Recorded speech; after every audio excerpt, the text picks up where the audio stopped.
You are listening to The Legend of Sleepy Hollow by Washington Irving, narrated by Litnarrate.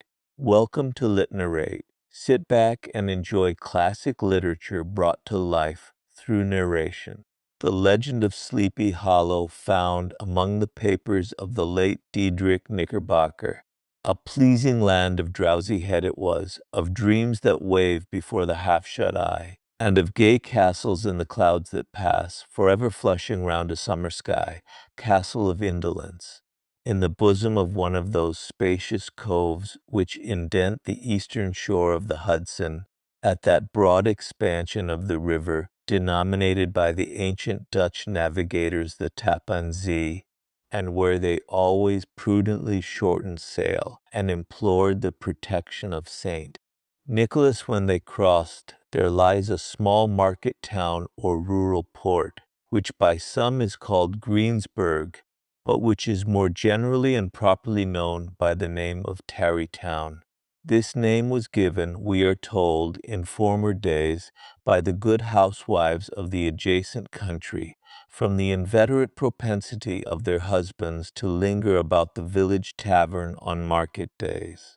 Be that as it may, I do not vouch for the fact, but merely advert to it for the sake of being precise and authentic. Not far from this village, perhaps about 2 miles, there is a little valley, or rather lap of land among high hills, which is one of the quietest places in the whole world. A small brook glides through it, with just murmur enough to lull one to repose, and the occasional whistle of a quail or tapping of a woodpecker is almost the only sound that ever breaks in upon the uniform tranquillity. I recollect that, when a stripling, my first exploit in squirrel shooting was in a grove of tall walnut trees that shades one side of the valley. I had wandered into it at noontime, when all nature is peculiarly quiet, and was startled by the roar of my own gun, as it broke the Sabbath stillness around and was prolonged and reverberated by the angry echoes. If ever I should wish for a retreat whither I might steal from the world and its distractions, and dream quietly away the remnant of a troubled life, I know of none more promising than this little valley. From the listless repose of the place, and the peculiar character of its inhabitants, who are descendants from the original Dutch settlers, this sequestered glen has long been known by the name of Sleepy Hollow, and its rustic lads are called the Sleepy Hollow Boys throughout all the neighboring country. A drowsy, dreamy influence seems to hang over the land and to pervade the very atmosphere. Some say that the place was bewitched by a high German doctor during the early days of the settlement. Others that an old Indian chief, the prophet or wizard of his tribe, held his powwows there before the country was discovered by Master Hendrik Hudson. Certain it is, the place still continues under the sway of some witching power that holds a spell over the minds of the good people, causing them to walk in a continual reverie. They are given to all kinds of marvelous beliefs, are subject to trances and visions, and frequently see strange sights and hear music and voices in the air. The whole neighborhood abounds with local tales, haunted spots, and twilight superstitions. Stars shoot and meteors glare oftener across the valley than in any other part of the country, and the nightmare, with her whole ninefold, seems to make it the favorite scene of her gambols. The dominant spirit, however, that haunts this enchanted region, and seems to be commander-in-chief of all the powers of the air, is the apparition of a figure on horseback, without a head. It is said by some to be the ghost of a Hessian trooper, whose head had been carried away by a cannonball in some nameless battle during the Revolutionary War, and who is ever and anon seen by the country folk hurrying along in the gloom of night, as if on the wings of the wind. His haunts are not confined to the valley, but extend at times to the adjacent roads, and especially to the vicinity of a church at no great distance. Indeed, Certain of the most authentic historians of those parts, who have been careful in collecting and collating the floating facts concerning this spectre, allege that the body of the trooper having been buried in the churchyard, the ghost rides forth to the scene of battle in nightly quest of his head, and that the rushing speed with which he sometimes passes along the hollow like a midnight blast is owing to his being belated, and in a hurry to get back to the churchyard before daybreak. Such is the general purport of this legendary superstition, which has furnished materials for many a wild story in that region of shadows, and the spectre is known at all the country firesides by the name of the Headless Horseman of Sleepy Hollow. It is remarkable that the visionary propensity I have mentioned is not confined to the native inhabitants of the valley, but is unconsciously imbibed by every one who resides there for a time. However wide awake they may have been before they entered that sleepy region, they are sure in a little time to inhale the witching influence of the air and begin to grow imaginative, to dream dreams and see apparitions. I mention this peaceful spot with all possible laud, for it is in such little retired Dutch valleys, found here and there embosomed in the great state of New York, that population, manners, and customs remain fixed, while the great torrent of migration and improvement, which is making such incessant changes in other parts of this restless country, sweeps by them unobserved. They are like those little nooks of still water, which border a rapid stream, where we may see the straw and bubble riding quietly at anchor, or slowly revolving in their mimic harbor, undisturbed by the rush of the passing current. Though many years have elapsed since I trod the drowsy shades of Sleepy Hollow, yet I question whether I should not still find the same trees and the same families vegetating in its sheltered bosom. In this byplace of nature there abode, in a remote period of American history, that is to say, some 30 years since, a worthy wight of the name of Ichabod Crane, who sojourned, or, as he expressed it, tarried in Sleepy Hollow for the purpose of instructing the children of the vicinity.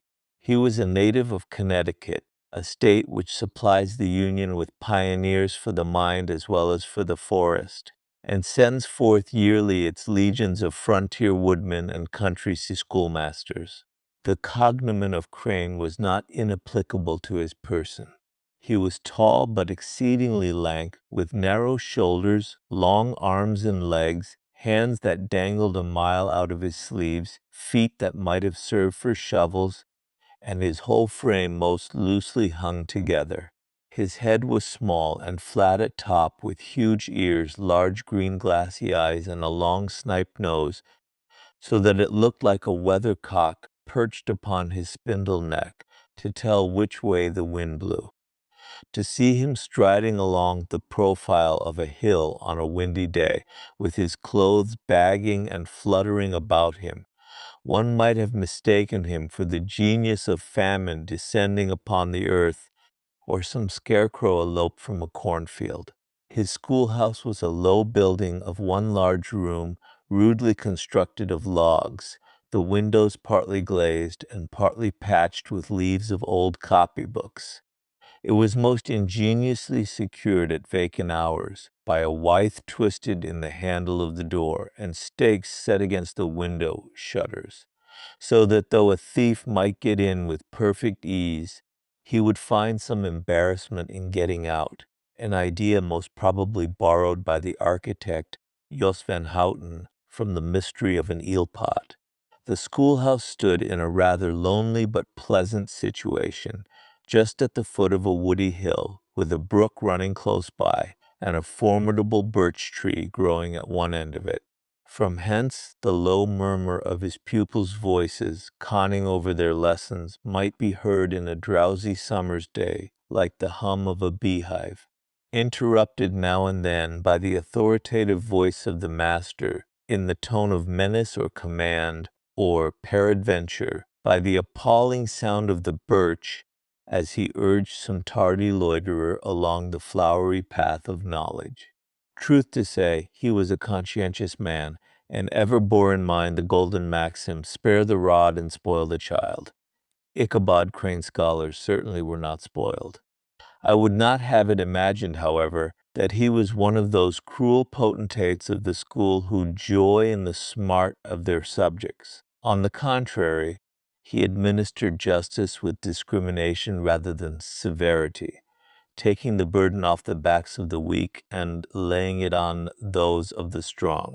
Your mere puny stripling that winced at the least flourish of the rod was passed by with indulgence, but the claims of justice were satisfied by inflicting a double portion on some little tough, wrong-headed, broad-skirted Dutch urchin who sulked and swelled and grew dogged and sullen beneath the birch.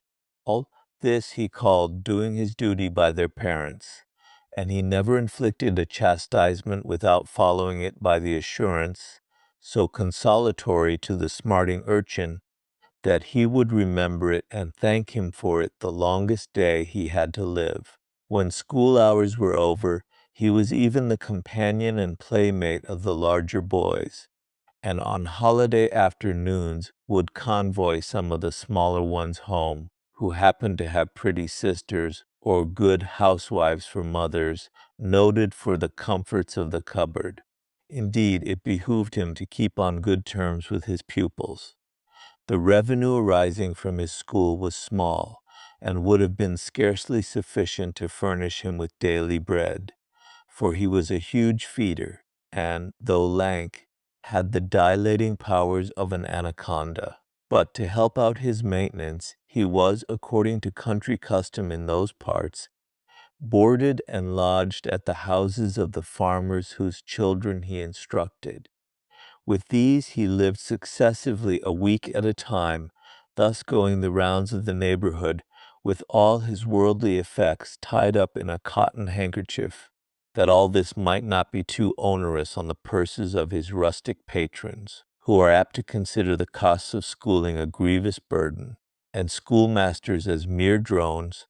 He had various ways of rendering himself both useful and agreeable. He assisted the farmers occasionally in the lighter labors of their farms, helped to make hay, mended the fences, took the horses to water, drove the cows from pasture, and cut wood for the winter fire. He laid aside, too, all the dominant dignity and absolute sway with which he lorded it in his little empire, the school, and became wonderfully gentle and ingratiating. He found favor in the eyes of the mothers by petting the children, particularly the youngest, and like the lion bold, which whilom so magnanimously the lamb did hold, he would sit with a child on one knee, and rock a cradle with his foot for whole hours together. In addition to his other vocations, he was the singing master of the neighborhood, and picked up many bright shillings by instructing the young folks in psalmody. It was a matter of no little vanity to him, on Sundays, to take his station in front of the church gallery with a band of chosen singers, where in his own mind he completely carried away the palm from the parson. Certain it is, his voice resounded far above all the rest of the congregation, and there are peculiar quavers still to be heard in that church, and which may even be heard half a mile off, quite to the opposite side of the mill pond, on a still Sunday morning, which are said to be legitimately descended from the nose of Ichabod Crane. Thus, by divers little makeshifts, in that ingenious way which is commonly denominated by hook and by crook, the worthy pedagogue got on tolerably enough, and was thought, by all who understood nothing of the labor of head work, to have a wonderfully easy life of it. The schoolmaster is generally a man of some importance in the female circle of a rural neighborhood, being considered a kind of idle, gentlemanlike personage of vastly superior taste and accomplishments to the rough country swains, and indeed inferior in learning only to the parson. His appearance, therefore, is apt to occasion some little stir at the tea-table of a farmhouse, and the way in which he civilly receives the mother's hints as to the management of the children, or passes over the father's jokes with a good-humored smile, always gains him a friend in the family. And no doubt, the consequence of all this is the promptitude with which he is invited to the evening repast, or the merry-making whenever there is a supper of roast pig or any other rare delicacy in the neighborhood. Ichabod Crane was in this respect a perfect master of his art. His appetite for the marvelous and his powers of digesting it were equally extraordinary, and both had been increased by his residence in this spellbound region. No tale was too gross or monstrous for his capacious swallow. It was often his delight, after his school was dismissed in the afternoon, to stretch himself on the rich bed of clover bordering the little brook that whimpered by his schoolhouse, and there con over old Mather's direful tales, until the gathering dusk of evening made the printed page a mere mist before his eyes. Then, as he wended his way homeward, he would recite aloud all the stories of witches and ghosts that he had heard during the day, and would sometimes be so absorbed in his own thoughts as to forget the road before him, until brought up by a tree or a stone in his path.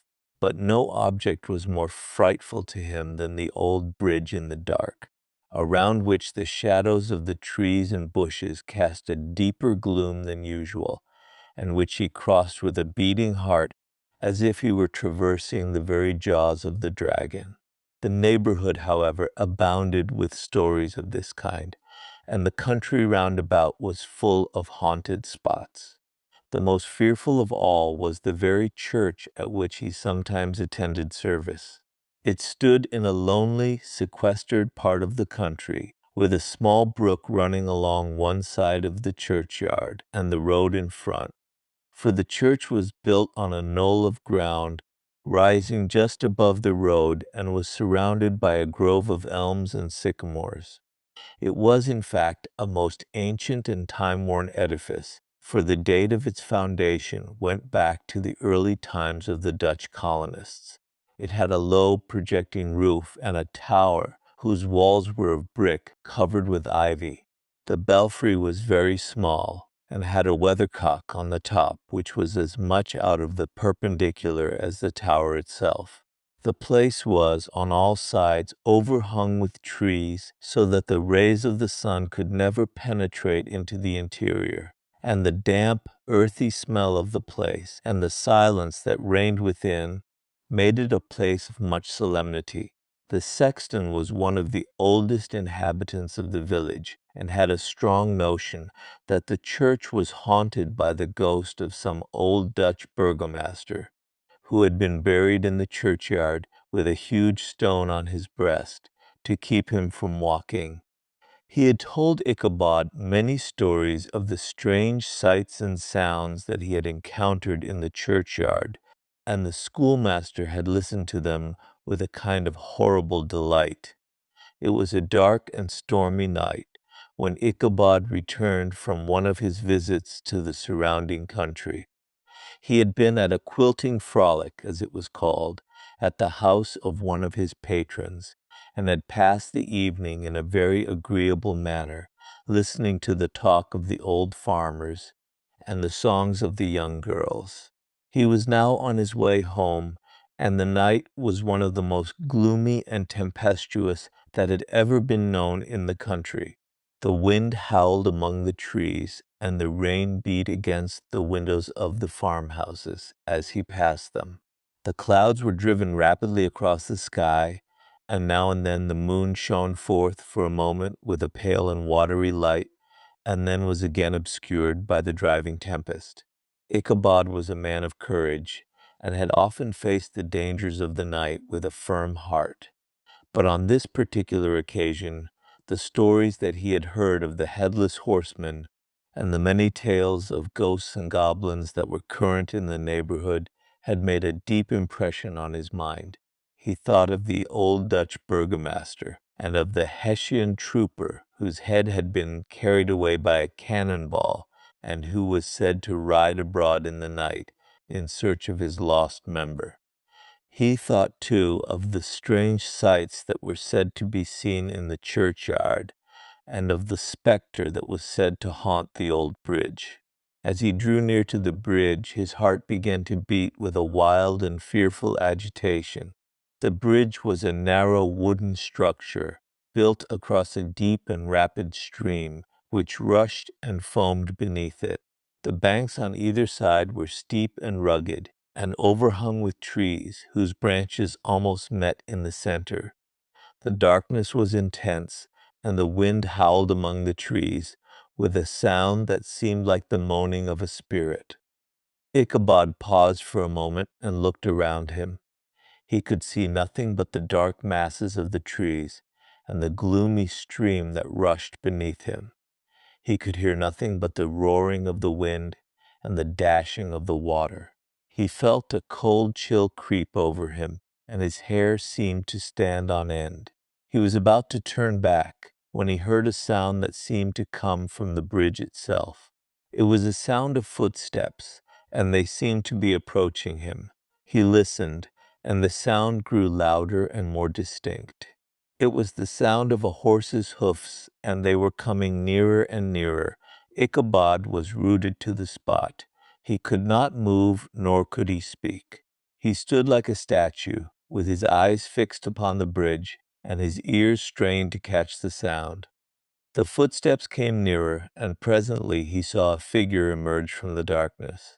It was a horseman, mounted on a large black horse, and he was riding slowly and solemnly along the bridge. Ichabod looked at the horseman, and his heart sank within him. The horseman was headless. He carried his head before him on the pommel of his saddle, and it was a ghastly sight to behold. The head was that of a soldier, with a pale and bony face and a deep wound on the forehead. The eyes were wide open, and they seemed to glare upon Ichabod with a hideous stare. The schoolmaster's blood ran cold in his veins. He would have given all the world to have been safe in his own bed at that moment, but it was too late. The horseman had seen him, and he was approaching him with a slow and measured pace. Ichabod tried to scream, but his voice was choked in his throat. He tried to fly, but his limbs refused to obey him. He stood motionless, gazing upon the terrible apparition, as if he had been fascinated by its hideous aspect. The horseman came nearer, and Ichabod could now see the details of his horrible appearance. He was dressed in the uniform of a Hessian trooper, with a short cloak and a high conical cap. He had a pair of huge boots and a broad sword by his side. His horse was a magnificent animal, black as jet, with fiery eyes and a flowing mane and tail. The horseman rode up to Ichabod and stopped. He then extended his arm and pointed with his finger to the head that he carried before him. Ichabod shuddered, and his teeth chattered. He felt a cold sweat break out upon his brow, and his hair stood on end. The horseman then made a sign to Ichabod to follow him. The schoolmaster, overcome with terror, obeyed the sign and followed the horseman, who turned his horse's head and began to ride slowly along the road. Ichabod followed him with a beating heart and a trembling step. The horseman led the way to the churchyard and then to the old bridge. He crossed the bridge, and Ichabod followed him. He then led the way through the woods and across the fields until they came to a large old tree which stood in the middle of a meadow. Here the horseman stopped, and, pointing with his finger to the tree, he vanished from sight. Ichabod stood for a moment, gazing at the tree and wondering what it meant. He then heard a sound of footsteps behind him, and turning round, he saw a tall, gaunt figure wrapped in a white sheet approaching him. The figure came up to him and pointed with its finger to the tree. Ichabod looked at the tree and saw that there was something hanging from one of its branches. It was a rope, and it was swinging to and fro in the wind. The figure then pointed to the rope and then to the ground beneath the tree. Ichabod understood the meaning of these signs, and his blood ran cold in his veins. He turned and fled with all the speed that he could command. He fled through the woods and across the fields and over the hills until he reached his own house, and falling down upon his bed, he lay for a long time in a state of insensibility. The next morning, Ichabod Crane was missing from his school, and he was never heard of afterwards. Some said that he had been carried off by the Headless Horseman, and that he was seen by some of the country people riding behind the horseman on his black horse. Others said that he had been frightened to death, and that his body had been found in the meadow near the old tree. But the most probable account was that he had left the neighborhood and gone to some other part of the country, where he had taken up his abode and where he had lived in quiet and obscurity for the rest of his days. Thus ended the adventures of Ichabod Crane in the haunted valley of Sleepy Hollow. The old Dutch farmers and their wives and their children continued to believe in the Headless Horseman and to tell stories of his exploits for many years after. They pointed out the old bridge and the church and the tree as the scenes of his nocturnal rambles. They even showed the marks of his horse's hoofs in the road and in the fields. And many a traveler who passed through the valley on a dark and stormy night fancied that he saw the figure of a horseman without a head riding along the road in the gloom of the evening, and heard the sound of his horse's hoofs as he dashed along like a midnight blast. Thank you for listening to Litnarrate. If you enjoyed this classic tale, please like, share, and subscribe to our channel for more timeless literature brought to life through narration. See you in the next story.